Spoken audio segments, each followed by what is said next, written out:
Appnext is a company that is self-funded. Are you profitable right now?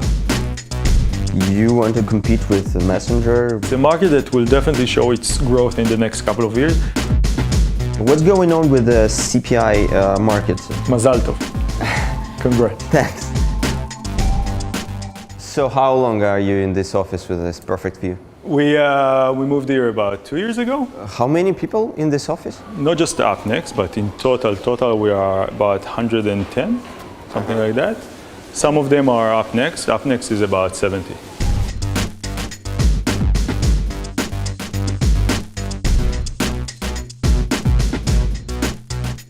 And Appnext in total is more than 100, yeah? Yeah. Appnext in total is 120.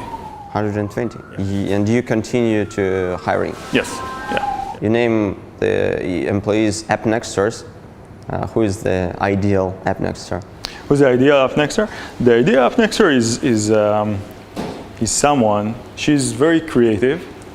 She. It's she and he, right? Okay. Let's not refer to just the male of them.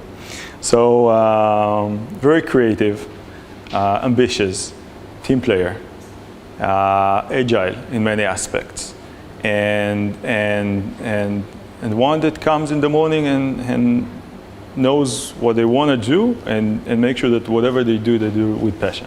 What kind of a person you would never hire? Someone who doesn't care.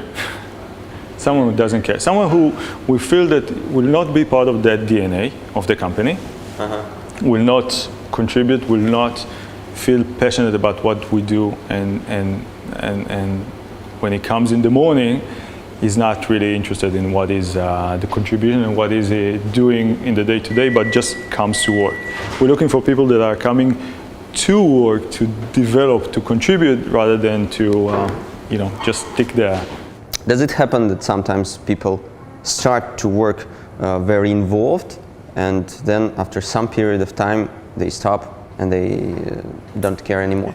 It may happen from time to time, but what we do in such cases, we always try to see if we can first, if they understand their role correctly, if they understand what are their targets, what they are measured on, and if we see that it doesn't work and it's not the right fit, we will always try to find a different place for them in the company. So we had different cases where we had people that were working in one department, and after some time we moved them to a different department, just as a career development phase. What is the average time people work in the company? So we grew quite fast. I mean, we just last year we hired like 70, 80 people new that joined the company. Last year? Yeah, in 2017. So the average tenure is about 1.5 to 2 years, something like that. Appnext has 5 offices, except the main one in Tel Aviv, where we are now. It's Beijing, Seoul, San Francisco, Lviv, Cyprus, correct? And it's actually 7 offices. We have an office in Japan as well, and Bangalore. In Bangalore? Yeah, Tokyo and Bangalore. Okay, I can understand why Beijing, Seoul, San Francisco, why India and why Japan, because of the markets mainly. I can understand why Lviv, because of the as kind of a development center, I suppose. Sure. Why Cyprus? Well, Cyprus is very close to us in our hearts, not just as a place. Cyprus was a place that I actually personally opened the first office outside of Israel was in Cyprus. That was 14 years ago. So we've got when we thought about where we're going to place our support center, all our ed operations center, we thought of Cyprus, and that's why we started it there. We opened. We now have a team that works in shifts, almost 24 hours a day, on support to customers that are using the platform. How are things in China? It's a tough market, isn't it? China is tough up to the point when you understand the culture. China is an amazing market in terms of the people there, in terms of their ambitions to develop and to expand globally, and they're ambitious to conquer the world in an aspect. And there are many similarities between Israelis and Chinese in my eyes. And although it's a tough market, once you do have the right people and you do manage to build the right infrastructure, the right local office there, you manage to do great things. And what kind of infrastructure? Can you give an example? So it's all about local communication. I totally see the fact that we managed to hire early in China. And the fact that we managed to build the right professional team in China to be part of the success that we achieved in China over the last years. Without the office, without the team that we built, we wouldn't be able to do that. And once you manage to work with the right developers and with the right companies in China, the sky's the limit. How big is your office there? So right now we have about 10 people in Beijing, and we have another one in Shenzhen, another office in Shenzhen with one person. What about the Russian market? What can you say about it? The Russian market is one of our strategic markets. It's definitely one of our top 5 markets in terms of growth, in terms of activity.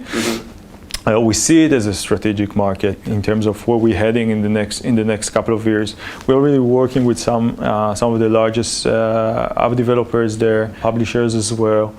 We're looking at the market from an OEM point of view. As part of our Actions product, we are working with OEM. So one of the markets that we are looking for OEM penetration, is Russia. It's a market that will definitely show its growth in the next couple of years, both usage-wise, mobile usage-wise, and marketing spends. What's the next location you plan to open an office? One option would be Latin America, so probably Brazil area, or Europe. I think a lot of companies, they are trying to open international offices, and the main challenge is to find a general manager. What is the recipe? Find someone that is in your DNA. It's eventually the office looks like is in the figure of the GM, and the figure of GM needs to be in the figure of the company and the culture. You hire locally? Always. Can you remember some bad experience, some mistake when you made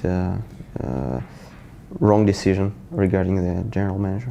There were mistakes done, but mostly in our case it's mostly around the place of the office, not necessarily the person.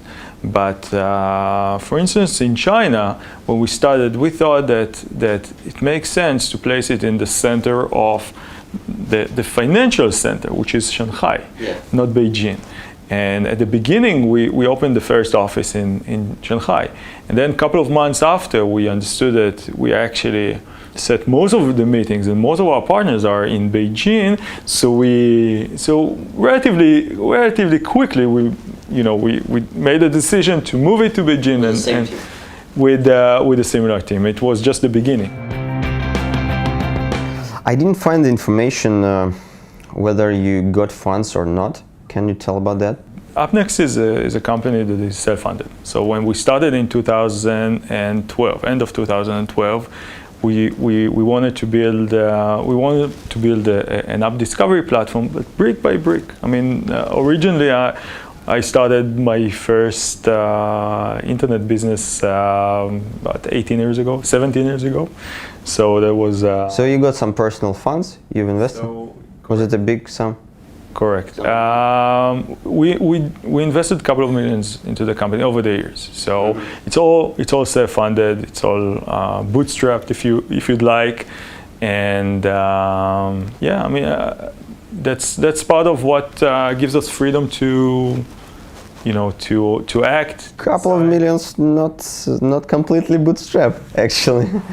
Are you profitable right now? We are, but that's not what we have really in mind when we're looking at the company in terms of growth and their strategic activity. We're looking at growth. We're looking at how we drive app discovery. We're looking at how many customers, how many partners are using our technology rather than measuring the bottom line P&L wise. Are you considering to get some additional funds? Not right now, with many offers on the table over the years.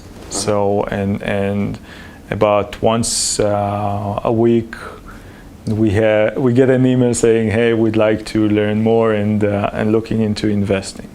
But the moment that we'll start thinking about it is the moment that we feel that we need a significantly higher investment in technologies that we build, and then we may start such a run. So it's not on the table right now, but it may in the future. Appnext Actions. You started to actively promote it about 1 year ago, but I haven't found some certain case studies about the implementation. Can you share it? Absolutely. So we have a couple of cases. There are from OEMs that are now shipping devices with Appnext Actions installed on them via a widget that we created. There are cases like Daily Hunt, the largest news app in India. That integrated Appnext Actions, and Appnext Actions there is part of the menu, part of the articles that you read, and you can find it there. How is it working exactly? I mean, in the news app. So what does the user do when he? So Actions is all about integrating services. So if Appnext was at the beginning an app discovery platform where we wanted to help users to find new apps and to return to apps that they already have, Appnext Action is the next step to have these services integrated part of the devices of the user, or part of the super apps that these developers creating, which means that the way you use it, what you will see in Daily Hunt, for instance, is that users are able to use services such as ordering food, shopping, booking flights or hotels straight from the app itself. So instead of them just discovering new apps from within Daily Hunt, they are able to click on a button and order their flight straight from the app itself.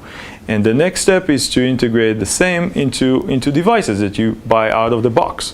You buy out of the box a device and you have the ability to use a certain travel app, for instance, instantly, without the need of installing a new app. And what does your platform do? I mean, we are enabling all of that. So we are making sure that on the one hand, the user will get the right service there at the right time. It will be available for him. And if I'm a service provider, I can develop a kind of small app for your platform, like this? So if you are a service provider and you're interested in having your service integrated as part of Appnext Actions, you can do it in a couple of ways. One is to have an instant app. So for instance, if you have an instant app version of your app, you're there on millions of devices instantly, because we can make sure that your users will be able to use your service right away. That's one way. Second way is to provide an API. We will work with you as a service provider using your APIs, and we will build a mini app that users will be able to use as if it's your app itself. So it will be a web interface where every action that they take is connected with an API to your app, and basically mimics the app. From my point of view, at least for now, maybe it's the future, but at least for now, all these things Facebook also do in this Messenger, it's kind of less convenient than to go to the separate app. You mean to install an app and then use the complete app? Yeah. So it is, and we do allow users. We let them install the apps, and then they can do it as well. But the way we see it, eventually, most of the apps are used one time and ditched. Think about travel. I mean, the average user is booking a hotel twice a year. Okay. So normally what users are doing right now, they are installing the app, looking for the right hotel, making the decision within a day to 7 days, and uninstalling the app. Yeah. Here what they will have the ability to book that hotel instantly from a place that is there that they're already using, whether if it's their device already on the device, whether it's a super app that added it, and they can use it immediately. Well, but they don't install the app because they will, I don't know, use it every week. They install it because of user experience at first place. They could not install it and use the web site, mobile web, but they prefer installing the app because the user experience is better. Well, you need to give them at least similar experience, yeah. I totally agree. I mean, this is what we're working on. So we're trying to make sure that mini app experience is as good as possible. We're trying to give the user an extra benefit on top. So there is a reason why they will use the super app rather than installing a new app, right? Mm-hmm. And installing an app that they don't have. Let's remember that it's using an app that they don't have right now. And what in my eyes, eventually, all the instant apps should solve that problem. But this is up to the developers making a progress with the Google Instant App APIs. So you see that's where the industry goes, a lot of instant apps and super apps. Absolutely.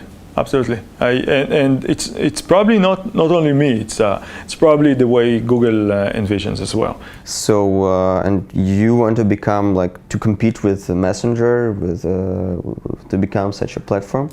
We'd like to be the enabler of these super apps that every single OEM or app in the world, messaging apps, launchers, news apps that are certain size and app, enable them to be these super apps. So what's going on with the CPI market, traditional one? I hear a lot of complaints that it's not growing so fast as it was 2 years ago, and the advertisers, they move the budgets directly to Facebook and such platforms. What do you feel? So the user acquisition market in general for apps is in a sort of a turning point right now in my eyes. 2017, end of 2017 was a turning point. Marketers, the app developers, the advertisers became much more educated about how it works and how advertisements are being served, and different fraud elements that were found suddenly. And the market in general is in a situation where there's a lot of demand. The demand exists.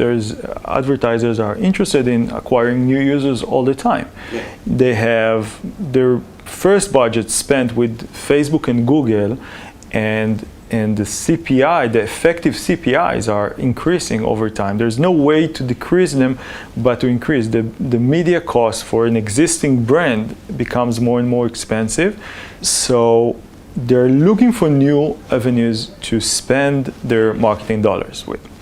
But because of the education, and thanks to the education, what happens is that they're looking for specific players. They're looking for specific platforms that can contribute and can bring that added value to them, rather than spending marketing budgets unwisely with fraud concerns, etc., etc. So what you'd see is a lot of bad actors that are losing their business over the last years, and you'd see the good actors, the ones that have media, the ones that have technology, the ones that are bringing the value to the advertisers, growing. Still a lot of challenges coming with it, and part of the challenges are around attribution. Give a couple of hints about the attribution. What do you mean? So attribution is a big subject. In general, mobile marketing started, and advertisers wanted to pay for the app install itself rather than the media that they buy, because they were able to do that. They were able to track the installs immediately. They had very convenient third-party platforms to help them do that. Immediately, everyone wanted to advertise on a CPI basis. What happens then is that many companies that don't have media necessarily started to take advantage of that, and started to it created an incentive, a wrong incentive, to deliver app installs rather than showing good, healthy, and valuable media to users. Always happens in all CPA. Correct. So and it happens because of the wrong incentive here. Yeah. And what happens right now, in my eyes, and that relates to attribution and relates to the way that the market is currently structured in terms of pricing and companies in the space, is that the attribution for companies that bring value via media, real media, split between companies like Facebook and Google that are attributing themselves and managing to find the right methods to measure what's their contribution, and companies that are not attributing themselves and because of bad actors are receiving less attribution. So their media is now valued lower than it should be, and that shift in the market creates an unbalanced situation where the real media is priced low, creates lower value to the publishers, to the developers, and the only media that managed to be served or to be used in apps and app installs that are delivered are taken advantage of that by fraudulent actors. And right now there is a misbalance of attribution and pricing here. And that's Speaking about media, you started as a just demand side platform, focusing mostly on the client side, the advertiser side, and now it looks like you are shifting your attention, your focus to more on the supply side and gathering more and more traffic by yourself. So let me correct you. Okay. We started as a app discovery platform that provides solutions to developers first. Okay. We're, if you, in an ad tech terms, we started as an SSP. Okay. And we added our DSP part of the platform in end of 2015. Ah, really? So far we have close to 45,000 apps in Android alone that integrated our SDK. And we are adding thousands every month. Okay, enough with the business. About yourself a little bit. First of all, I have one daughter and I'm waiting for another daughter to be born soon. Mazal tov. Congrats. Thanks. And I'm a little bit afraid that it can be hard. You have 5 children. How is it? So it's great. First, it's great. It's fun. It's a small jungle at the house, but it's fun. There's always the life-work balance that you need to manage, and you need to find the right time to spend with the kids and be a little bit off the mobile devices, off the email. How do you find this balance? How do you how much time do you spend with family? Well, it depends if my wife is listening or not. So we'll make sure she's not. So I'm trying to get home every day, for the showers when they were smaller showers, and then when they go to sleep, and the weekends as well. Okay, in the end of the interview we have Blitz. Your favorite Appnext office, except the one in Tel Aviv? It's a tricky one. Cyprus. Okay. The best conference in mobile industry? MWC Barcelona. Which country would you live, if not Israel? Well, the Zionist answer is only Israel, really, and the main reason is the answers are not clear because not everything is great in Israel, but it's home, and it feels like home, and it feels like this is the place where we call home. 3 reasons why Israeli companies are the best in the world. So it's the people, it's not the companies, really. I guess we have a very, Israelis and Jewish probably by nature have a very strong survival instinct, right? I mean, because of the history, because of where we came from and so on, what we've been through, we are trying to do everything as efficient as possible. We're very ambitious in what we do. We aim very high in many aspects. I mean, most of the entrepreneurs that I know in Israel are ones that always set their target very, very high. I mean, it's always how do we get to be the next Facebook? It's not their ambitions are set very, very high, and you know, even if we get in the middle, it's great, you know. And we are very, very tech savvy in a way, and which makes everything here be much more efficient. So we are, with less resources, high ambitions, we are able to be successful. One main quality of the entrepreneur? Obsessiveness. Be obsessive about what you do. That's, if I need to pick one thing, you know, make sure that whatever you do, you are very passionate about it and obsessive with doing it. Funding or bootstrapping? Bootstrapping. It's yeah, you know, if you can. If you have 2 meals. Facebook or Google? Google. Apple or Google? Google. 3 entrepreneurs who inspire you most? Jeff Bezos, Sergey and Larry of Google, and Elon Musk. Cool. That was the last one. Thank you. Thank you. So much. Thank you.